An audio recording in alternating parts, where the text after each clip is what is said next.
और भाई लोग, क्या हाल चाल? हेलो गाइस, बढ़िया सब? एनर्जी कैसी है? 100% है ना?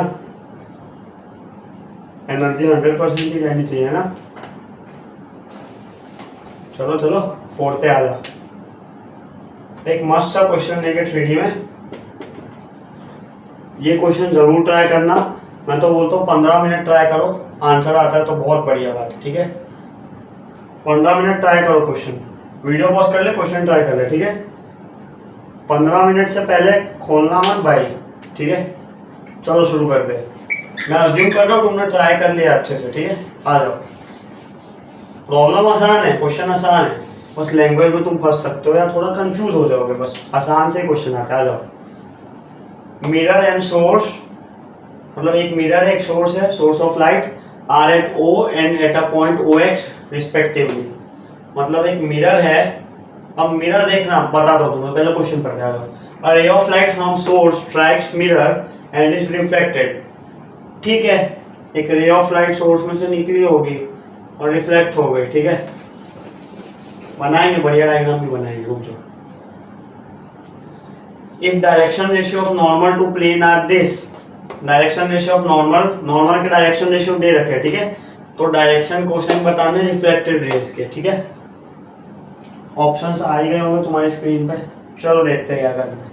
पहले तो रफ डायग्राम बनाने से पहले तुम एक चीज क्लियर कर लो माइंड में कि ओरिजिन पे मिरर है ना, मिरर ये क्वेश्चन में या तो तुम कह सकते हो क्वेश्चन आधा है, या यही आधा है क्वेश्चन, हाफ क्वेश्चन है, या तो यही क्वेश्चन की लैंग्वेज है, फंसाने की ट्रिक है। मतलब इसमें दो गेम है। एक तो अगर तुमने मानो मिरर बना दिया तुमने सीधा, मान लो अब देखो ओरिजिन से मिरर पास करता तो मिरर कोई बहुत छोटा तो होगा नहीं। तो इसका कहने का मतलब होगा कि अप्रोक्स मिरर के सेंटर में ओरिजिन है। ठीक है, उससे इतना फर्क नहीं पड़ेगा। अब तुम देखो, मान लो तुमने ओरिजिन ऐसे बना लिया वाई एक्सिस के पैरेलल। ठीक है, वाई एक्सिस के पैरेलल बना लिया और ये एक्स एक्सिस है। तुम बोलो कि ये ओ हो गया, ओ पे मिरर पड़ा है। ठीक है, सिचुएशन यही कह रही है, एक्स पे पॉइंट है। फिर तुम बोलो कि यहाँ से मैंने रे डाली, रे के लिए दूसरा कलर लेते। तुम बोलो कि एक्स से रे आई, नॉर्मल तो यही है, परपेंडिकुलर क्योंकि वाई एक्सिस के पैरेलल है। ठीक है, तुम क्या बोलोगे? तुम तो मस्त बोलोगे कि रे आई जैसे वैसे चली भी जाएगी। कैसे, क्या होगा? तुम बोलोगे कि रे यहाँ से आएगी, उसी तरह से ऐसे चली जाएगी वापस। नॉर्मल ही यही है ना, नॉर्मल से जीरो एंगल पे आई थी रे, नॉर्मल भी यही है, जीरो एंगल पे वापस चली गई। Basic ray optics. ठीक है, अब तुम सोचो कि ये केस हो ही नहीं सकता कि हमें क्या दे रखे, हमें डायरेक्शन रेशियो नॉर्मल के दे रखे, हमें वाई एक्सिस के थोड़ी दे रखे। तो ये केस तो पहले ही गलत हो गया। ठीक है, दूसरी पार्ट में जो बोल रहा था ये हो ही नहीं सकता ना यार। क्वेश्चन तुम आगे करोगे क्या, डायरेक्शन रेशियो रिफ्लेक्टेड रे क्या जीरो कर दोगे? इतना आसान क्वेश्चन थोड़ी बनाएगा यार, इतना भी पागल नहीं बनाना तुमने कि इतना आसान दे दे। आ जाओ। अब दूसरी चीज जो मैं आधे क्वेश्चन वाली बात कर रहा था उसमें आधा ये है कि मिरर कुछ एंगल पे होगा, ऐसे कुछ पड़ा होगा, मुझे नहीं पता। आधा बस यही है उसमें कि ओरिजिन मिरर के अप्रोक्स सेंटर पे होगा। ऐसा मतलब मिरर ओरिजिन पे होना हो सकता है, वो बहुत छोटा मिरर होगा, पर हम इसको मैग्नीफाई करके बना रहे हैं, तो तुम ऐसा समझ लो। फिर भी मैग्नीफाई भी करेंगे तो भी हम इसके सेंटर पे ओरिजिन मानेंगे। ठीक है, भले डिस्टेंस बहुत कम हो, dx हो ये डिस्टेंस, हमने जूम करके बना दी। ठीक है, उससे हमें फर्क नहीं पड़ता, हमें तो सॉल्व करना है ना, तो इसलिए हमें डायग्राम बनाना है। 3D में रफ डायग्राम बनाने का हमेशा। ठीक है, आंसर आएगा रफ डायग्राम बनाओगे तो तुम्हें फील आएगा करना क्या है। ठीक है, ये O हो गया, ये एक्स एक्सिस हो गया, OX हो गया। ठीक है, ओ ओरिजिन पे मिरर है। यह भी हमने प्रूफ किया कि मिरर ऐसे नहीं हो सकता, कोई एंगल पे होगा, एंगल हमें नहीं पता, देखते आ जाओ। मिरर बना लिया। ठीक है, यहाँ से कोई रे आती है, आती है, मिरर एंगल पे पड़ा है, मिरर के परपेंडिकुलर देखो, परपेंडिकुलर ऐसे जा रहा होगा कुछ, मैं नहीं कह रहा ऐसे ही होगा पक्का, पर ऐसे ही जा रहा होगा कुछ। नॉर्मल बना लो पहले, ये नॉर्मल हो गया मिरर का। अब रे ऑप्टिक्स चल रहा है तो नॉर्मल पे राइट जितने एंगल पे गिरती है मिरर से, इसको कह लो अल्फा, उतने ही एंगल पे वापस जाती है ना। तो रे ऑफ लाइट यहाँ से आएगी और यहाँ से निकल लेगी, अल्फा पे आई थी, नॉर्मल से अल्फा पे जाएगी। ठीक है, मस्त है। और हमें क्या बोला है, नॉर्मल के डायरेक्शन रेशियो हमें दे रखे हैं -1 -1 और 1। एक्स एक्सिस से रे आ रही है अपनी, ये भी हमें दे रखा है, ठीक है। दो इन्फॉर्मेशन पता है और हमें क्या निकालना है, रिफ्लेक्टेड जो ये रे है उसके डायरेक्शन कोसाइन निकालने हैं। अब डायरेक्शन कोसाइन को तो हम बचपन से क्या मानते हैं, LMN मानते हैं। कुछ और मान लेना पसंद है, मैं तो LMN ही मानूंगा, ठीक है। वही याद है मुझे तो मैं वो मान लेता हूँ, ठीक है। अब हमें LMN निकालने, अब कैसे आएगा, तो हमने सोचना चालू किया। अब हमें एक दो चीजें पता चलेंगी, हम थोड़ा सोचेंगे तो क्या। एक चीज तो ये दिख ही रहा है, ये एंगल अगर अल्फा है तो ये पूरा एंगल रिफ्लेक्टेड रे का एक्स एक्सिस के साथ 2 अल्फा दिख रहा है, ठीक है। अब ये मैंने क्या किया, ये मैंने हवा में सोचा नहीं, डायग्राम से ऑब्जर्वेशन निकाला। क्यों निकाला, इसका कोई फायदा होगा? हाँ है फायदा। क्या फायदा है, डायरेक्शन कोसाइन की डेफिनेशन याद है? डायरेक्शन कोसाइन क्या होता है, एक्स एक्सिस के साथ जो एंगल बनाता है उसका कॉस ले लो। कॉस ऑफ एक्स एक्सिस के साथ एंगल एक्स से मान लो, तो कॉस एक्स को एल कहते थे हम, कॉस वाई को एम कहते थे और कॉस जेड को एन। डायरेक्शन कोसाइन की डेफिनेशन याद करवा रहा हूँ। अब हम डायरेक्शन कोसाइन में खेल रहे हैं, ये डायरेक्शन रेशियो में दिया है, इसको भी डायरेक्शन कोसाइन में बना लेते हैं, ठीक है। क्यों बना रहे बताता हूँ, ऐसे डायरेक्ट भी कर सकते हो, तुम समझ गए होंगे, पर डायरेक्शन कोसाइन में खेलना है, डायरेक्शन कोसाइन ही बना देते। कैसे बनाएंगे, इसके मॉड्यूलस से डिवाइड कर दो। इसका मॉड्यूलस क्या होगा, 1 प्लस -1 का स्क्वायर प्लस 1 का स्क्वायर, 1 प्लस 1 प्लस 1 3, √3 से पूरे को डिवाइड कर दो, 1/√3 -1/√3 और 1/√3। ये क्या आ गए, नॉर्मल के डायरेक्शन कोसाइन आ गए। अब तुम ये सोचो फायदा क्या है, ये अल्फा 2 अल्फा ये सब कबाड़ का, ठीक है। ये मैंने क्यों सोचा, मैंने इसलिए सोचा डायरेक्शन कोसाइन की डेफिनेशन हमें याद है, ठीक है। तो हमने एक इन्फॉर्मेशन हमने ये यूज कर ली कि हमें ये पता है कि नॉर्मल का जो एक्स एक्सिस से एंगल है जो है अल्फा, कॉस ऑफ अल्फा हमें पता है। कॉस ऑफ अल्फा हमें क्या पता है, वही तो ये है डायरेक्शन कोसाइन एक्स वाला। कॉस अल्फा में 1/√3 पता है। कैसे पता है, डायरेक्शन कोसाइन की डेफिनेशन ही वही होती है। हमें डायरेक्शन कोसाइन नॉर्मल के पता है और उसका हमें एंगल पता है एक्स एक्सिस के साथ। तो डेफिनेशन बाय डेफिनेशन क्या होता है, कॉस ऑफ जो एंगल है एक्सिस के साथ वही वो एक्सिस वाला डायरेक्शन कोसाइन की टर्म होती है। ये हमें पता है, मतलब कॉस अल्फा हमें गिवन है, इसलिए हम अल्फा में खेल रहे हैं। फिर मैंने कॉस अल्फा गिवन है तो मैं cos 2 अल्फा की तरफ इसलिए मैंने सोचा, समझे तुम, कि cos अल्फा पता है तो cos 2 अल्फा तो हमें बचपन से पता है, एक फॉर्मूला होता था cos 2 alpha equals to 2 cos square alpha -1। ये हमें बचपन से याद है, ट्रिग्नोमेट्री, ठीक है। अब cos 2 अल्फा क्या है, ध्यान से देखो, 2 अल्फा ये रिफ्लेक्टेड रे का एक्स एक्सिस के साथ एंगल है। एक्स एक्सिस के साथ किसी भी वेक्टर या किसी भी जो भी ये है डायरेक्शन का एंगल जो होता है उसका अगर हम कॉस ले ले, जैसे कि cos ऑफ 2 अल्फा वही तो L है, cos ऑफ x की जगह 2 अल्फा आ गया। 2 अल्फा क्या है, x एक्सिस के साथ एंगल रिफ्लेक्टेड रे का, उसका cos लेते हैं, वही तो डायरेक्शन कोसाइन होता है x वाला पार्ट या x वाली टर्म, ठीक है। फिर से सुनना, सो गए हो तो जाग जाओ, ठीक है, जाग जाओ।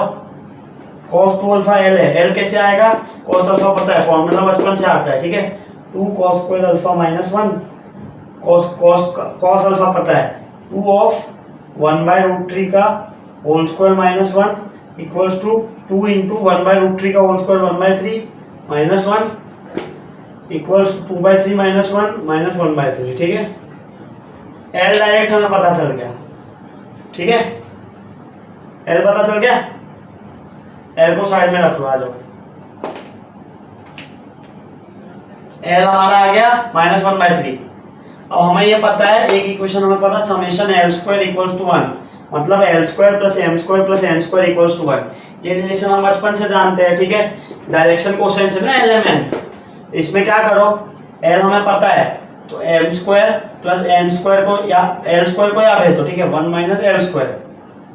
ये वाली चीज मिटा सकते हैं, ठीक है, जगह की बहुत कमी है ना। अरे फिर क्या करेंगे, M² प्लस M² हमें चाहिए, L² हमें दे रखा है 1 - L पता है तो L² पता है ना, -1/3 का होल स्क्वायर कर लो या 1/3 का कर लो, 1 - 1/9 8/9, तो M square plus M square 8/9 आ गया। अब पहले तो तुम ये समझो कि मैं ये सब कबाड़ कर क्यों रहा हूँ। मैं ये ट्राई कर रहा हूँ कि मुझे एल एम और एन पता चल जाए। 3 वेरिएबल 3 इक्वेशन, 3 इक्वेशन कहाँ से आएगी? एक इक्वेशन हम पैदा हुए थे तब से जानते हैं कि डायरेक्शन कोसाइन के होल स्क्वायर का सम लेते हैं वो 1 होता है, ये हमें पहले से पता है। ठीक है, दूसरी इक्वेशन हमने क्या बनाई? दूसरी इक्वेशन हमने एल निकाला बड़ी मेहनत से, ऑब्जर्व किया डायग्राम में। ठीक है, डायग्राम में ऑब्जर्व किया ना, कोई हवा में थोड़ी आ गया है। एक चीज हमने ये की, ठीक है, पहली चीज याद रखना एल निकाली थी, क्या लिख लो ऐसा है तो पहली चीज एल निकाली, दूसरी चीज ये हमें बचपन से याद है वो यूज किया। अब तीसरी चीज करते हैं, आ जाओ। ये यूज करके एक इक्वेशन ये मिल गई ना, एक एल डायरेक्ट मिल गया। ठीक है, तो एक वेरिएबल कम हो गया, एक इक्वेशन और मिल गई यूज करके, M square plus N square equals to 8/9। इसको फिर साइड में छुपा लो। समझ आ रहा है मैं क्या कर रहा हूँ? ये सब ऊपर से जा रहा है, फिर से देखना, बहुत बढ़िया से समझा है। आ जाओ तीसरी चीज करते हैं। तीसरी चीज के थोड़ा कलर बदल लेते हैं, फील आएगा। ठीक है, आ जाओ। अब एम और एन में एक और रिलेशन आ जाए तो मजा आ जाए। उसके लिए हमने फिर देखा है डायग्राम को, पहले हमने देखा था तो हमने निकाला कि ये अल्फा है तो ये 2 अल्फा दिख रहा है ना यार। दिख क्या रहा है मतलब हमने प्रूफ किया ना। प्रूफ क्या किया?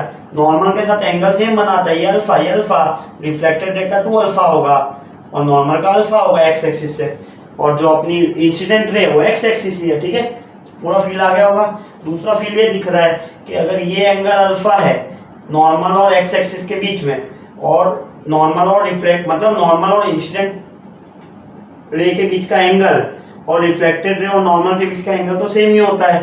तो एंगल अगर सेम है, अगर ए अल्फा और बीटा मान लो सेम है, हमें तो पता है अल्फा और बीटा सेम है, तो कॉस ले सकते हैं दोनों side, cos alpha equals to cos beta. अब कॉस हमें निकाल, कॉस क्यों लिया? देखो ये मेरे को कहाँ से याद आया, तुम ये सोचो कि हमें कॉस थीटा निकालने का एक बढ़िया तरीका हमने सीखा था, एप्लीकेशन ऑफ डॉट प्रोडक्ट। कुछ नहीं, डॉट प्रोडक्ट से कॉस थीटा निकाल सकते हैं ना। तो बस दोनों तरफ से दो तरफ से कॉस अल्फा लिखो। ठीक है, ये भी कॉस अल्फा ही है, ये एंगल भी कॉस अल्फा है। पहले लिखो रिफ्लेक्टेड रे की तरफ से, फिर लिखो इंसिडेंट रे की तरफ से। तो रिफ्लेक्टेड रे की तरफ से कॉस अल्फा लिखोगे। कॉस अल्फा मतलब नॉर्मल और एल एम एन के बीच का एंगल। कैसे लिखेंगे? दो वेक्टर के बीच का एंगल, दोनों का डॉट प्रोडक्ट ले लो, इनका डॉट लेंगे। ठीक है, तो L into 1 plus M into -1 minus M plus N into 1 plus N. ठीक है, ये हो गया प्रोडक्ट, दोनों का डॉट प्रोडक्ट ले लेना। हमें कॉस थीटा चाहिए, ये कॉस अल्फा निकाल दे, कॉस थीटा नहीं कॉस अल्फा। ठीक है, नीचे दोनों का मॉड, इसका मॉड बचपन से जानते हैं 1 होता है डायरेक्शन कोसाइन का। अब तुम्हें 1 वाल, अभी देखो मैंने क्या गलती की, कुछ नहीं किया, गलती नहीं की, मैंने डायरेक्शन रेशियो से मल्टीप्लाई कर दिया।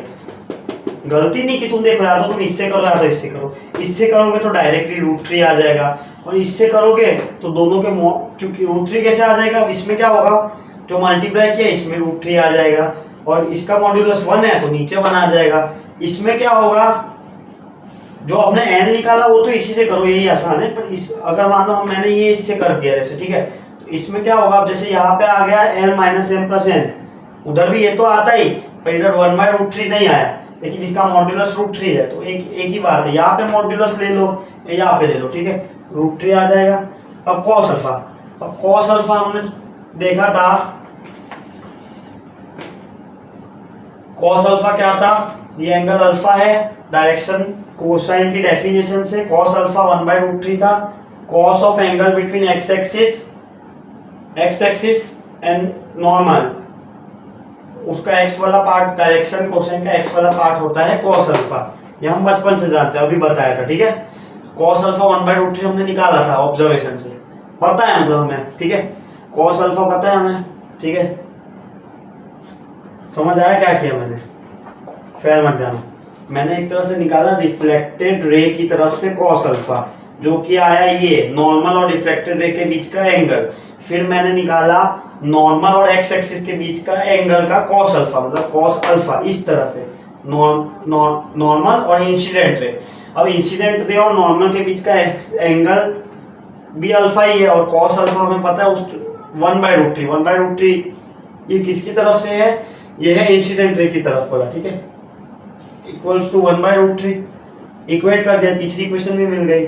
√3 से √3 साइड कैंसिल हो जाएगा, m minus M plus N 1 आ जाएगा। चलो अब सॉल्व कर लेते हैं, इक्वेशन आ गई है, ठीक है, याद रख लेना एक बार, m minus M plus N equals to 1। अब तुम कोई दूसरा तरीका भी करते तो भी एक इक्वेशन ही हमेशा थी तुम्हारे पास, ये वाली, ये भी था, ये तो करना ही पड़ता है। दूसरा कुछ इसमें कुछ और कर लेते जुगाड़, और बेस्ट तरीका मेरे को यही लगा, फास्टेस्ट। तुम्हें कोई और बढ़िया अच्छा तरीका मिले तो मुझे डीएम कर देना टेलीग्राम पे, ठीक है। अब सॉल्व करते हैं 3 इक्वेशन। एल हमें पता है -1/3, डाल दो, तो ये क्या बन गया, n minus M equals to 4/3। अब सॉल्व कर लेते हैं, आ जाओ।